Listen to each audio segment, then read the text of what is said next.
Olá! Semana nova, leituras inéditas, né? Hoje é dia do As Mil e Uma Noites e nós estamos lendo a história do Aladim. Já estamos na parte 12. Vamos começar? Então vamos. O grão-vizir, notando a obstinação do sultão, não quis discutir. Todos os dias, depois de levantar-se, ia o monarca ao seu gabinete, de onde contemplava o palácio de Aladim. E para lá voltava diversas vezes durante o dia. Aladim não permanecia fechado no palácio. Pelo contrário, tratava de ir à cidade várias vezes por semana, para orar numa mesquita, para visitar o grão-vizir ou para render homenagem aos principais cortesãos. Cada vez que saía, mandava 2 escravos que lhe ladeavam o cavalo, atirando moedas de ouro nas ruas e praças por onde passava. Não havia pobre que se apresentasse à porta do palácio e que de lá não voltasse contente com a generosidade do dono. Como Aladim dividira o tempo de tal modo que não havia semana em que não fosse à caça, pelo menos uma vez, quer nas vizinhanças da cidade, quer mais longe, usava da mesma generosidade nas estradas e nas povoações. A sua generosidade fazia com que o povo o abençoasse. Enfim, sem dar sinal ao sultão, a quem visitava regularmente, pôde-se dizer que atraía, com as suas maneiras afáveis, o afeto do povo e que era até mais amado que o próprio sultão. A estas belas qualidades acrescentava inexcedível zelo pelo bem do Estado. Demonstrou-o por ocasião de uma revolta nos confins do reino. Mal soube que o sultão reuniu um exército para combatê-la, suplicou-lhe que lhe cedesse o comando, e não teve dificuldade em obtê-lo. Pondo-se diante das tropas, fê-las marchar contra os revoltos. E durante a expedição tão bem se desempenhou que pouco depois recebia o sultão a notícia de que os inimigos haviam sido subjugados e castigados. Esse feito, que lhe celebrizou o nome no reino inteiro, não lhe mudou o coração. Aladim voltou vitorioso, mas afável como sempre fora. Já havia alguns anos que Aladim levava tal vida, quando o mágico, que lhe proporcionara, sem querer, os meios de galgar tão elevada posição, dele se lembrou na África, para onde voltara. Apesar de ter certeza de haver Aladim morrido no subterrâneo onde o deixara, quis saber exatamente o seu fim. Sendo grande geomante, tirou de um armário um quadrado em forma de caixa coberta, do qual se servia para as suas artes de geomancia. Sentou-se num sofá diante do quadrado, descobriu-o e, depois de preparar e nivelar a areia, com a intenção de saber se Aladim estava morto no subterrâneo, descreveu várias figuras com um compasso e formou o horóscopo. Examinando-o, em vez de descobrir que Aladim morrera no subterrâneo, viu que conseguira safar-se e que vivia em grande esplendor, poderosamente rico, esposo de uma princesa, honrado e respeitado. Mal verificou, mediante o auxílio da arte diabólica, que Aladim desfrutava de elevada posição, subiu-lhe o fogo ao rosto e, furibundo, murmurou: esse miserável filho de alfaiate descobriu o segredo da lâmpada. Julguei-o morto e eis que ele goza o fruto dos meus trabalhos e das minhas noites passadas em claro. Mas saberei impedir que continue a desfrutá-los, ou morrerei. Não demorou muito para decidir o que fazer. No dia seguinte, montou a cavalo e pôs-se a caminho.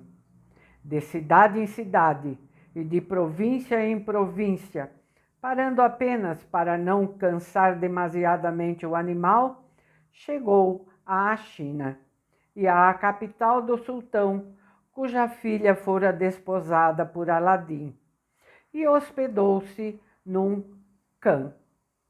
Ali passou o resto do dia e a noite para refazer-se da fadiga da jornada. No dia seguinte, quis saber o que se dizia de Aladim. Passando pela cidade, entrou no lugar mais frequentado pelas pessoas de classe que sorviam chá, bebida quente que ele conhecia desde a primeira viagem. Mal se sentou, serviram-lhe uma xícara. Pegando-a e prestando atenção à direita e à esquerda, ouviu o que se falava do palácio de Aladim. Aproximou-se então de um dos frequentadores e perguntou-lhe o que vinha a ser aquele palácio do qual tanto se falava. De onde vindes? Perguntou-lhe a pessoa à qual ele se dirigia. Deveis ser novato aqui, uma vez que nunca vistes o palácio do príncipe Aladim. Já não era simplesmente Aladim, desde que casara com a princesa Badrobudur. Não vos digo, continuou o homem, que é uma das maravilhas do mundo, porque é a única maravilha existente. Nunca se viu coisa igual, tão rica, tão magnífica. Deveis vir de muito longe, porque nunca ouviste falar nele. Ide contemplá-lo e verificareis por vós mesmo se falei ou não a verdade. Perdoai-me a minha ignorância, respondeu o mágico africano. Cheguei ontem e de fato venho de tão longe, da extremidade da África, que a fama do palácio não foi ainda ter aquelas paragens. E como, com respeito aos negócios urgentes que aqui me trazem, não tive outra preocupação senão chegar o mais cedo possível, sem parar e sem travar conhecimento com ninguém. Apenas sei o que me acabais de comunicar. Não deixarei de contemplar o palácio. A minha impaciência é tão grande que estou pronto a satisfazer desde já a minha curiosidade, desde que queiras ter a bondade de me mostrar o caminho. A pessoa a quem o mágico africano se dirigira não teve dúvidas em lhe ensinar o caminho, a fim de poder ver o palácio de Aladim. O mágico africano levantou-se e partiu no mesmo momento. Depois de examinar o palácio de perto e de todos os lados, não duvidou de que Aladim se havia servido da lâmpada para construí-lo. Sabia muito bem que Aladim, filho de um simples alfaiate, nunca poderia mandar erguer uma construção daquelas, a não ser com o auxílio dos escravos da lâmpada. Vivamente irritado com a sorte e a grandeza de Aladim, voltou ao Khan, onde se hospedava. Perdão. Tratava-se de saber onde se achava a lâmpada, se Aladim a transportava sempre ou se a escondia em algum lugar. Cabia-lhe descobri-lo por um ato de geomancia. No aposento do Khan em que se hospedara, pegou o quadrado e a areia, que o acompanhava em todas as viagens, e mal terminou a operação, soube que a lâmpada estava no palácio de Aladim. Ficou tão contente que quase enlouqueceu. "Terei a lâmpada!" exclamou. "Desafio Aladim a me impedir de levá-la e de fazê-lo voltar ao ínfimo nível de onde saiu." A má sorte de Aladim levou-o a uma caçada de 8 dias. Fazia apenas 3 dias que partira, e eis como o mágico africano o soube. Quando acabou a operação que tanto o alegrou, correu ao porteiro do Khan, sob o pretexto de conversar, e teve muita sorte. Disse-lhe que acabara de ver o palácio de Aladim, e depois de exagerar tudo o que notara de mais surpreendente, acrescentou: "A minha curiosidade vai mais longe e não ficarei satisfeito enquanto não conhecer o homem a quem pertence tão maravilhosa construção." "Não vos será difícil", respondeu-lhe o porteiro, "uma vez que quase todos os dias vai à cidade. Mas há 3 dias que se acha fora da cidade, participando de uma caçada que durará 8 dias. O mágico africano despediu-se do porteiro e, ao retirar-se, pensou: "Eis a ocasião para agir e não devo deixá-la escapar." Rumou então para a loja de um fabricante de lâmpadas. "Mestre", disse-lhe, "necessito de uma dúzia de lâmpadas de cobre. Podes fornecer-me?" O vendedor respondeu-lhe que faltavam algumas, mas que, se tivesse paciência, até o dia seguinte as entregaria. O mágico concordou, recomendando-lhe que fossem bem feitas e lustrosas. Depois de lhe prometer que as pagaria bem, retirou-se para o seu Khan. No dia seguinte, a dúzia de lâmpadas foi entregue ao mágico africano, que por elas pagou o estipulado. Colocando-as numa cesta que comprara expressamente para aquilo, dirigiu-se para o palácio de Aladim. E, aproximando-se, começou a apregoar: "Quem quer trocar lâmpadas antigas por novas?"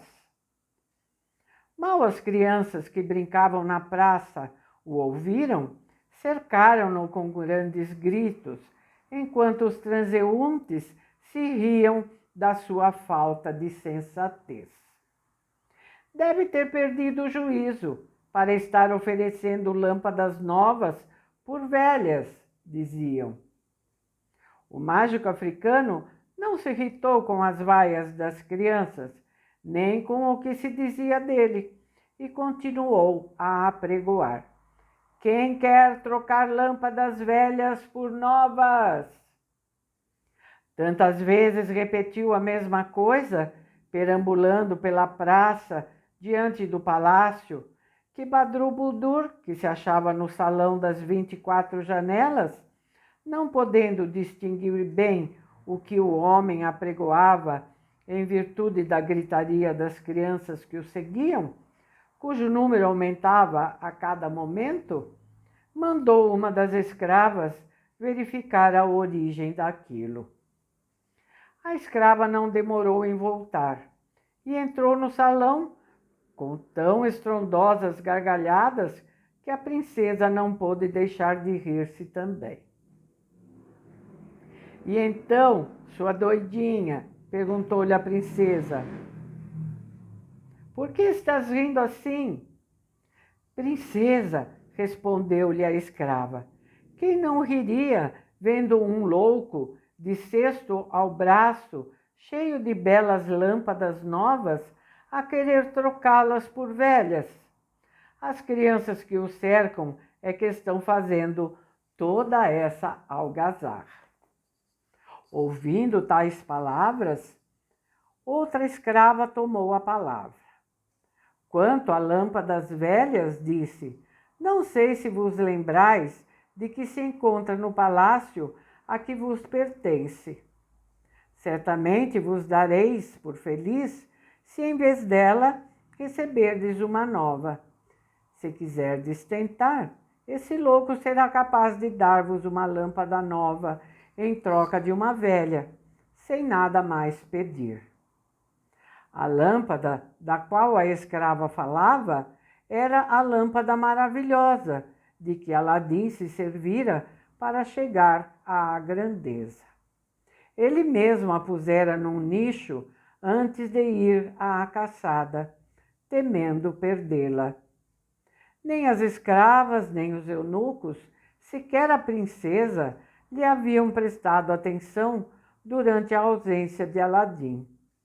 A precaução de Aladim fora excelente, sem dúvida, mas ele devia tê-la escondido cuidadosamente. Tais erros, porém, se cometem sempre. Badrubudur, que ignorava o valor daquela lâmpada de tão grande interesse para Aladim, ordenou a um eunuco que fosse trocá-la. O eunuco, obedecendo, desceu do salão e mal cruzou a porta, percebeu o mágico africano chamando-o e mostrando-lhe a velha lâmpada. Disse-lhe: dá-me uma lâmpada nova por esta. O mágico viu imediatamente que era a que ele tanto almejava. Não podia haver outras no palácio de Aladim, onde tudo era de ouro e prata. Pegou-a sem perda de tempo das mãos do eunuco e, depois de guardá-la no peito, apresentou-lhe o cesto inteiro, pedindo-lhe que escolhesse a que mais lhe interessava. O eunuco obedeceu e levou a lâmpada nova à princesa Badrubudur. Mal a troca foi efetuada, redobraram as crianças as suas gargalhadas, rindo-se a valer da estupidez do mágico.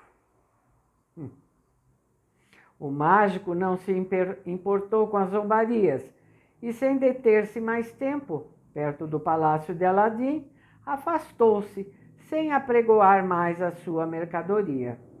Contente com o que obtivera, o seu silêncio fez com que as crianças parassem finalmente de gritar.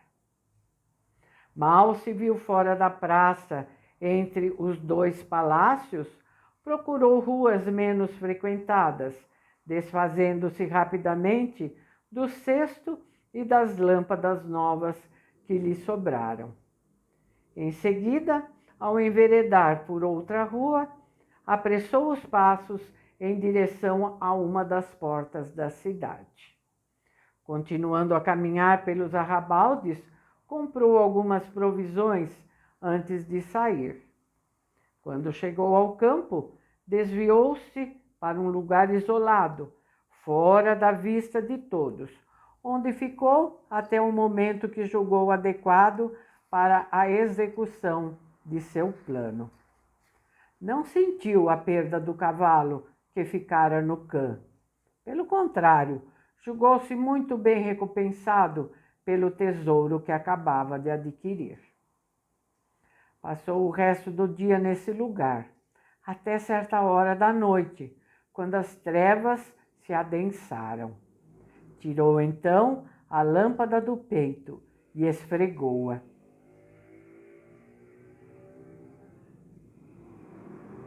O que será que aconteceu? Será que era a mesma lâmpada? Ai, ai, ai, não! No próximo vídeo a gente fica sabendo, tá bom? Vai ser a parte 13, tá ok? Hoje ficamos por aqui e nos vemos no próximo vídeo. Tchauzinho, obrigada pela companhia. Um abraço para vocês.